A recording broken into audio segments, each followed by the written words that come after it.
자, 3강의 두 번째 파트예요. 3강의 두 번째 파트는 스포츠 메가 이벤트와 경제라는 거예요. 스포츠 메가 이벤트라고 하면 월드컵 아니면 뭐 아시안 게임, 그리고 올림픽 뭐 이런 것들이겠죠. 그리고 미국 같은 경우에는 이제 미식 축구 경기, 결승전 뭐 이런 것들이에요.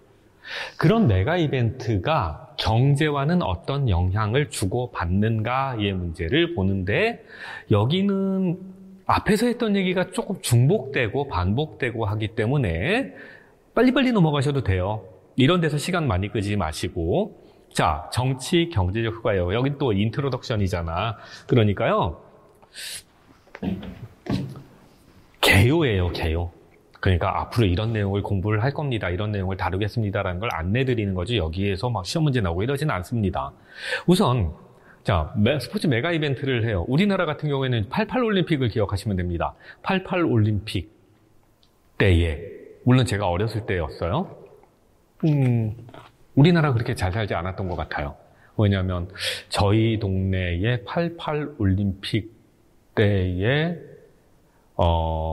연탄 보일러를 썼던 것으로 기억이 나는 것 같아요. 가스 보일러는 아니었던 것 같고요. 연탄 보일러를 썼고, 그리고 제 친구 중에는 정심을 걸렀던 친구도 있었던 것 같습니다. 그 당시에 제가 서울 변두리에서 살았는데, 그 당시에 밥 먹었어? 그러면 안 먹었어. 왜? 그러면 그냥 뭐 이러는데 용돈이 좀 부족한 것 같아요. 그런 친구들도 있었고요. 물론 이제 돈이 많았던 친구들도 있긴 하지만, 어쨌든 그런 즈음에 88 올림픽을 개최를 해요. 좀 무리하게 개최한다라는 얘기도 많이 들렸던 것 같은데요. 전두환 대통령 시절에 88 올림픽을 개최하고, 그러면서 이제 꾸역꾸역 개최한 것처럼 보이는데, 그 앞 시대에 84년도에 LA 올림픽이 경제적으로 큰 성공을 거두다 보니까 우리도 할 수 있다, 으쌰으쌰 뭐 이런 느낌이었고, 근데 하고 났더니 전 세계가 대한민국은 분단 국가라 되게 불안한 줄 알았는데, 그 불안감이 해소되고, 그 다음에 대한민국은 듣보잡이거나 아니면 좀 못 사는 나라가 아닌가 했는데 그런 것 아닌 것 같고, 네, 관광객들이 비행기 타고 김포공항에 내렸었거든요, 그때. 김포공항에 내려가지고 버스를 타고 오는데 김포공항에서 서울까지 올 때 빌딩 되게 많거든요. 고층 빌딩들, 아파트들도 쫙 있고, 잘 사네? 이런 인식도 좀 달라졌던 것 같고. 뭐 그랬대요. 그러니까 이제 우리나라는 88 올림픽이 굉장히 경제적 측면에서는 긍정적인 역할을 한 거니까, 그걸 생각을 하면서 여기를 쭉 한번 읽어보시면 좋을 것 같아요. 메가 이벤트는요, 스포츠 분야를 넘어서 고용 창출해요. 생산 높여요. 그래서 경제적으로 성장시키고요. 국가 이미지를 높여요. 국민의 자긍심. 우린 해냈어. 우리도 이런 나라야. 우리가 그 일제강점기를 거치면서, 일제가 심어놓은 그 의식 중에 하나가, 한국 사람은 능동적이지 않아, 한국 사람은 게을러, 한국 사람은 더러워, 막 있다고 이상한 이미지를 우리 스스로 가지고 있나 봐요. 나이 드신 분들이, 연세 있으신 분들이. 그러다 보니까 뭐 일제가 아니었으면, 일제강점기가 아니었으면 우리가 근대화를 못했을 거야, 일단 이상한 소리를 하게 되는 거고. 근데 그런 의식들이 상당히 많이 사라지게 돼요. 그래서 자긍심 높아지고요. 사회적, 정치적 분야에서도 막대한 영향력, 긍정적 영향력이 생겼어요. 이거 우리나라잖아요. 우리나라 그거 알아요? 도시 어딜 가도 이거 보이는 거? 외국은 안 그래요. 다른 나라들은 저러지 않아요. 우리나라의 특수성이에요, 이거. 두바이 같은 나라, 대하고 우리나라 어딜 가나 이거 보이는 거. 뭘 자꾸 짓고 있거든. 그래서 외국 사람들 가끔 가다가 이제 만나서 얘기하면, 야, 비행기 내려서 오는데 또 달라졌어 이래요. 오는 길이 또 달라. 근데 일본 같은 나라는 되게 안 달라지거든요. 뭐 대만 같은 데도 되게 안 달라진다고 하는데, 근데 우리나라는 저게 많이 보여. 저런 거죠, 저게. 그 다음에 이제 치열한 유치 경쟁이 있어요. 정치적으로 그리고 경제적으로 이 스포츠 메가 이벤트가 여러 가지 영향력을 가지다 보니까 각국은 유치 경쟁을 치열하게 펴고 있습니다. 자, 스포츠 이벤트의 성공적인 개최를 통해서 경제, 사회적 파급 효과를 극대화하려고 하고 있고요.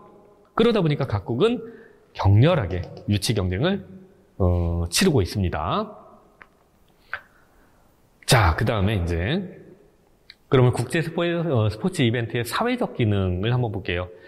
이거 생각하시라니까요. 우리가 88 올림픽을 열었어. 그럼 뭐가 변했어? 근데 그 시대가 너무 오래전이면 저도 어릴 때니까 그러면 2002 월드컵이라는 걸 열었을 때는 어떻게 달라졌는가? 그걸 한번 생각해 보시면 돼요.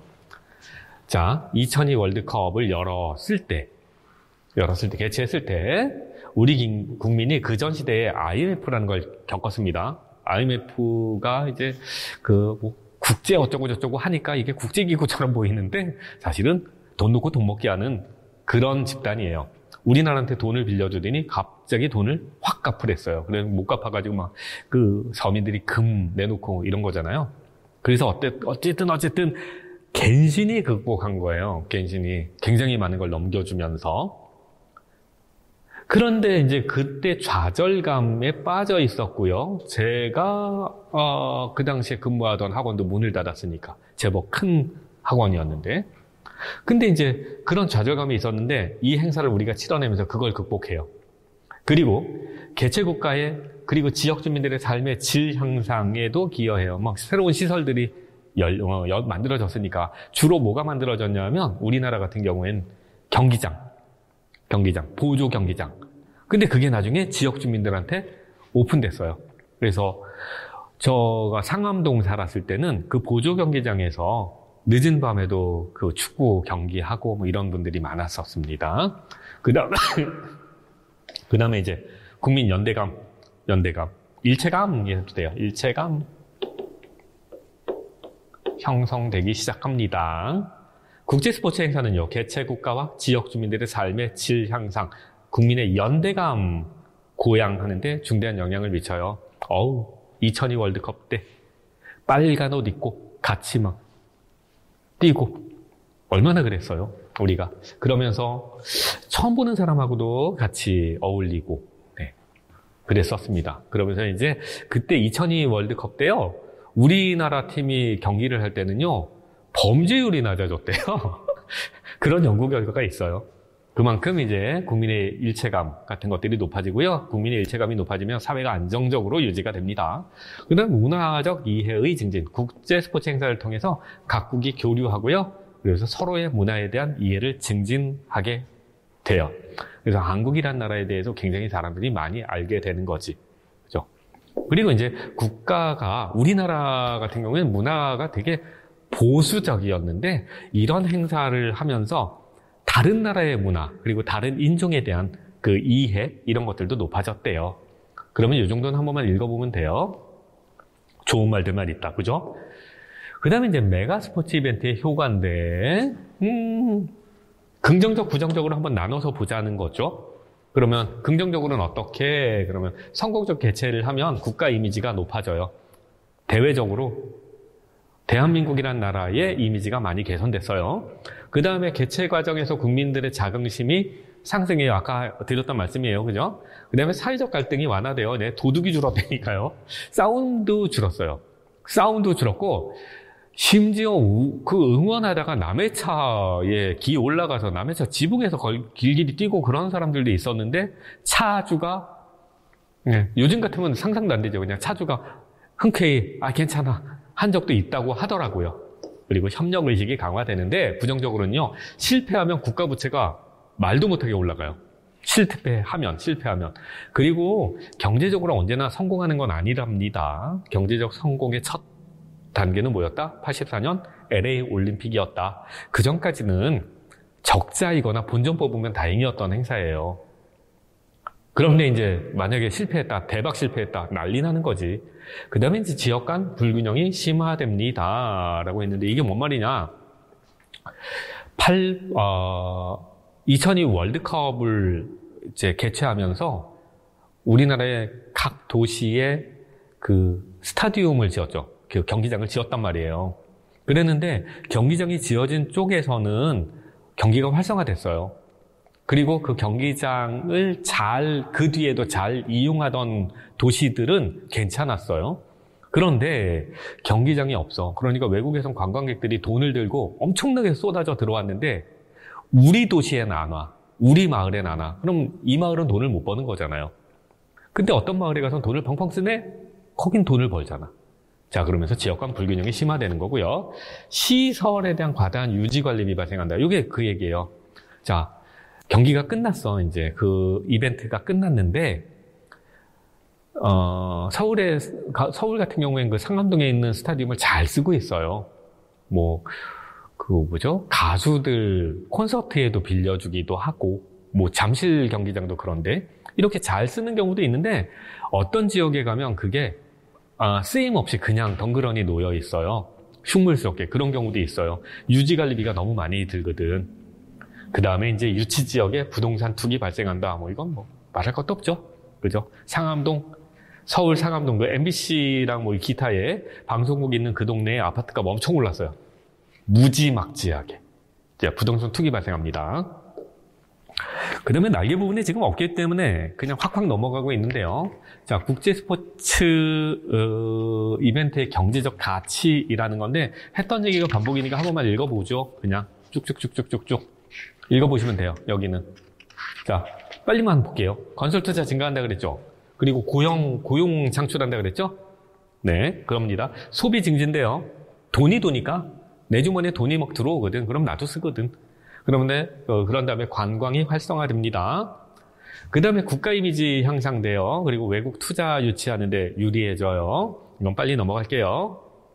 그 다음에 이제 고용 창출된다, 생산 유발된다. 그 다음에 수출 증대된다, 관광 수입 증대된다. 그리고 개체 도시 경제 활성화된다. 이런 얘기 했던 얘기니까 빨리 넘어가도 되죠.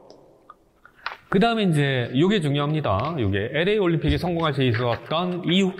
LA 올림픽이 경제적으로 크게 성공할 수 있었던 이유는 이게 중요해요. 이거.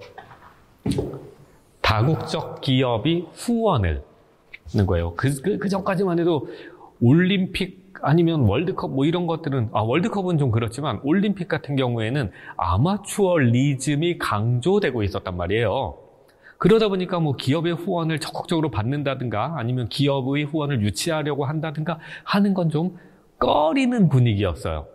꺼리는 분위기. 근데 LA 올림픽에서는 적극적으로 TOP 프로그램이라는 것을 돌렸어요. 네, 올림픽 파트너라고 합니다. 더 올림픽 파트너. 그러니까 나 올림픽 여는데 파트너 해줄래? 그러면서 대기업한테 후원을 요구한 거죠. 근데 대기업은 이제 내가 돈 주면 너네는 뭐 해줄 건데? 광고판 줄게. 그래? 그럼 돈 줄게. 이렇게 된 거예요. 그래서 경제적인 후원을 통해서 올림픽에 참가하게 돼요. TOP 기억하세요. TOP. 올림픽 파트너. 그 다음에 이제 그래서 얘가 성공한 거고요. LA 올림픽이. 그 다음에 이제 그 LA 올림픽에 다국적 기업들이 전 세계적으로 이렇게 광고판을 사고 광고를 유치하게 되었답니다. 그러니까 사실 여러분들이 88년도, 90년도 이때에 태어나셨던 분들이 계시다면 그때 애플이라는 회사를 아셨나요? 아니면 스티브 잡스라는 사람을 아셨나요? 그때? 애플의 전신은 매킨토시였어요. 매킨토시. 그런 컴퓨터 들어보셨어요? 매킨토시? 광고 업종에 근무하시던 분들만 매킨토시라는 그런 컴퓨터를 아셨어요. 잘 몰랐어. 그랬는데 이런 행사를 치러지면서 그런 기업을 알게 된 거예요. 삼성은 더 그런 거죠. 삼성. 한국에 있었던, 물론 큰 회사이긴 한데 한국의 회사를 외국에서 어떻게 알아. 근데 이제 이런 행사를 지원하면서 광고판 설치하고 이러면서 삼성, 그 사람은 샘성 이라고 말하던데 그 샘성을 모르는 사람이 없어진 거죠. 자, 그런 게 올림픽 파트너, 더 올림픽 파트너입니다. 그럼 이제 경제적 상승, 메가 스포츠 이벤트가 경제적으로 가치가 상승하는 이유예요. 이건 이렇게 봐도 돼요. 메가 스포츠 이벤트의 경제적 가치를 상승시키는 전략이라고 보셔도 돼요. 자, 첫 번째. 밑에서부터 올라갑니다. 야. 제가 심심해서 이제 전자칠판하고 얘기를 하네요. 야는 좀 창피했다. 자, 야, 이러니까 또 이제 제 성적 정체성을 의심하시고 그러면 안 됩니다. 저 남자고요. 정체성 명료합니다, 저는. 자, 대회를 희소하게 개최합니다. 대회를 매년 하지 않아요. 보통 일반적으로 4년 단위로 하죠. 그죠? 4년 단위로 하면 어떻게 돼? 4년 단위로 하면 그 안에 다양한 행사를 팔아먹을 수 있게 돼요. 조별 예선, 뭐 이런 것들. 그죠? 막 조추첨, 이런 것도 요즘은 다 이벤트가 되잖아. 게다가 4년 만에 열리니 선수들의 기량이라든가 아니면 장비는 얼마나 달라졌을까? 이런 것도 궁금해지는 거예요. 그래서 사람들의 관심을 막 이렇게 이만큼 해서 점점 모아서 한 자리에 모으는 거지. 그게 첫 번째 단계. 그 다음엔 이제 그 과정에서 뭐 조별 예선이라든가 뭐 등등등 뭐 이번엔 어느 회사에서 장비를 만들기로 해서 축구공 어떻게 만들기로 했고 축구공의 특성은 어떻고 따위를 미디어가 계속 슬슬 흘려요. 그죠? 그 다음에 이제 그렇게 흘리는 그 미디어가 나중에는 광고도 유치하고 막 이래요. 그래서 미디어 산업이 발달하고 참여해요. 자, 미디어 기업의 참여로 광고 산업 등 경제적 가치가 상승해요. 돈이 쌓이고 있어요, 지금. 그 다음에 이제, 미디어 기업들이 광고를 유치해 주겠대, 광고를 해주겠대, 그리고 경기장에도 광고판을 만들어준대. 다국적 기업이 참여합니다. 그러면서 스포츠를 통한 광고의 효과를 얻기 위해서 다국적 기업이 스포츠 행사를 적극적으로 후원해요. 이게 뭐라고? C 아니고 O, TOP. 그 다음엔 메가 이벤트의 경제적 가치가 그래서 짠짠 빠밤 하고 상승한다는 겁니다. 여기서 그냥 이걸 외우지 말고 그냥 굵직하게 이해만 하시면 돼요. 이해하라. 외우지 마시라.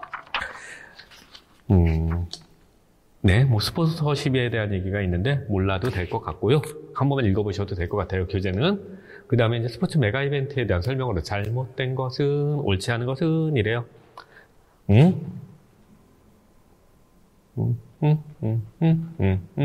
안 풀래요. 이거는 제가 문제는 여기다 만들어 놨지만 여러분들이 직접 푸셔도 금방 답이 보입니다. 입이 아파서 그만할랍니다. 자, 고용창출, 여기 키워드 요거요. 고용창출, 생산유발 키워드, 그 다음에 88 올림픽이 상업화의 결정적, 요게 키워드, 부가가치 발생 키워드. 자, 답이 저야 막 이러고 있네요. 그래서 안 해도 될 것 같고요. 자, 네, 단원 기출 문제 한 문제만 같이 보죠. 단원 기출 문제만. 단원 기출 문제는 제가 다 풀어드리진 않는다라고 말씀드렸습니다. 너무 명백하게 답이 보이는 문제들이 많고 저희 교재가 이제 내용이 풍부해요. 가장 풍부하거든. 교재가 가장 두껍잖아요. 올해 교재 800페이지예요. 이러다가 성경책보다 두꺼워질까봐 진짜 걱정입니다. 그런데 이제 그 교재 안에 있는 내용들이 반복돼서 나오니까 문제가 다 풀어드릴 필요는 없는 것 같고 여러분들이 얼마큼 공부하셨나 직접 확인하시는 도구로 쓰시라고요. 대신에 좀 어려운 아니면 문제 풀기가 좀 꽈져 있는 이런 것들만 좀 해설을 해드리려고 합니다. 자, 스포츠의 상업화래요. 여기서 키워드는 요거다. 그죠? 그 다음에 이래서 상업화가 있는데 근데 상업화의 사례가 여러 개가 있었잖아요. 뭐 고용 창출이네 막 이런 거 있었잖아요. 생산 유발 막 그 외자 유치 막 이랬었잖아요. 그렇게 나오는 문제는 옛날 문제예요. 옛날 문제. 요즘은 다 이렇게 나와. 그러면 이제 우리는 그 보기에 주어진 사례가 과연 그것들 중에 무엇인가만 보면 됩니다. 미국의 LA 다저스에서 박찬호 선수가 뛰고 있었고요. 시시네티 레즈라는 팀에서는 누가 뛰었더라? 네, 추신수 선수가 뛰었습니다. 그러니까 이제 유현진 선수와 추신수 선수가 뛰었는데 이 맞대결을 펼쳤습니다. 옛날에는 그냥 경기 열리나 봐 했는데 프로야구를 주관하는 미국 프로야구를 주관하는 사무국이 있는데요. 이게 이제 총책임기구겠지. 얘네가 그날 맞대결이 펼쳐지자 코리안데이라는 날을 신설하고 그날 한국의 걸그룹을 초빙해요. 한국의 걸그룹이 초빙된다라는 건 걔네가 그 사람들이 비행기 타고 한국에 있다가 미국 가야 된다는 얘기잖아요. 항공 건 다 주고요. 그리고 이제 오면 숙박 다 제공하고 이러겠다는 거예요. 그리고 그러면 공짜로 가겠어요? 아니요. 돈 주고 부르는 거예요. 그러더니 그 사람들로 하여금 애국가를 제창하게 했대요. 뭐래, 미국에서 하는 경기인데 한국의 애국가가 제창됐어. 그 외에도 미국 프로야구 사무국은요, 각종 의전 행사, 뭐, 걸그룹만 아니라, 좀 지위와 명망을 가진 한국 사람들을 초빙했나 보지. 그래서 이제 그 사람들 의전해줬나 보지. 그 다음에 이제 경품 행사 개최하면서 언론의 반응에 촉각을 곤두세웠어요. 언론의 반응에 촉각을 곤두세웠다는 건 뭐예요? 언론이 그걸 보도하게 했다는 거지, 보도. 그러면, 봐요. 두 팀이 겨루는데 한국 선수들끼리 맞대결이 펼쳐질 가능성이 생겼어. 그러니까 한국 걸그룹 초빙했어. 애국가 제창했어. 기타의 여러 가지 행사를 했어. 그러면 그 경기장에 누가 가게요? 미국 사람이 애국가 들으려고? 아니지. 미국에 이제 살고 있는 교포들이 거기 가는 거지. 재미 교포들이. 그죠? 그래서 돈 쓰는 거지. 그 사람들이 가서. 경품 행사 하는데 막 참여하고 뭐 이러면서 우선 티켓 다 끊고 들어가는 거고, 그날 혹시나 뭐 이벤트성 무슨 기념품 팔면 그거 사오는 거고 뭐 이랬겠죠? 근데 그걸 누가 했다는 거야? 얘가 했다는 거잖아. 미국 프로야구를 관리하는 사무국에서 그걸 했다는 거잖아요. 얘네는 원래 경기 일정만 짜던 애들이잖아. 근데 이런 행사도 하게 되더라. 왜? 돈 많이 벌려고. 그러면 지금은 이 사무국에 틀림없이 어떤 팀이, 마케팅 팀이, 그 마케팅 전략을 세우고 그걸 실행에 옮긴 거라고 보셔야 돼요. 여기까지를 찾아내는 게 이제 이 스포츠 사회학의 주된 문제의 흐름이에요. 이걸 요구하는 게. 그러니까 이 사고가 안 되면 문제가 어려운 거고, 이게 되면 그냥 답이 보이는 거예요. 자, 그러면 여기서 이게 스포츠 기술의 변화와 상관이 있는 거예요? 아니죠? 스포츠 규칙을 바꾸진 않았어요. 스포츠 조직의 변화는 어때요? 네, 스포츠 조직에서 마케팅이라는 특정한 요소가 강화되고 있다. 요거 괜찮아. 경기 성향이 변화한 거예요? 아니죠? 그죠? 이러고 보니까 이거는 공부 안 해도 답이 나오는 거네. 그쵸? 이건 그냥 답이 보이는 거네요. 자, 됐어요. 그래서 답은 3번인데 요즘은 이런 형태의 문제가 많아요. 그리고 하나 더. 이 똑같은 거 가지고 문제 하나 더 만들 수 있어요. 제가 앞에서도 얘기했어요. 스포츠가 세계화되고 있어요. 근데 세계화되면서 특정 지역이라든가 민족의 특성이 강화되고 강조되기도 해요. 그래서 세계화와 그 민족국가 단위의 지방화가 동시에 결합돼서 나타나는 것이 있다. 라고 했죠. 그게 뭐였죠? 그게 세방화예요. 세방화. 세계화와 지방화의 자, 다시 여기 다 지워졌어. 다시 쓸래요. 세계화와 지방화의 결합이다라고 해서 세방화라고 합니다. 글로컬라이제이션이라고 해요. 이 현상이 세방화의 대표적인 현상이에요. 그러니까 이 문제는 스포츠 조직의 변화로 문제낼 수도 있지만 이걸 세계화와 관련지어서 뭐라고 할래? 그럼 세방화야라고 대답해도 돼요. 그런 문제로 변형해도 그냥 문제가 만들어집니다. 제가 세방화는 되게 강조하고 있는데요. 세방화는 시험 문제 나올 거예요. 한번 나왔는데 또 나올 거예요. 왜냐하면 최근에 국제적인 가장 중요한 이슈 중에 하나가 세계화거든. 세계화 속에서 민족주의는 사라질까? 민족국가는 사라질까? 이 문제거든. 그러니까 이 문제 나올 거예요. 몇 번 말씀드렸습니다. 자, 여기까지가 이제 3강이었습니다. 3강. 이제 3강 끝났으니까 이 3강까지를 다 마무리하시고 단원 기출 문제도 풀어보시고 이 강의만 들은 걸로 만족하지 마시고 본인이 반드시 텍스트를 눈으로 읽어야 돼요. 눈으로 읽으시면서 외울 거 외우고 그리고 문제도 풀고 문제를 푸시면서 이 의문을 자꾸 가지세요. 그리고 조금이라도 궁금하면 네, 카페에 질문 올리시고 그렇게 공부하시면서 이제 3강 마무리하시고 그리고 4강으로 넘어오시면 되겠습니다.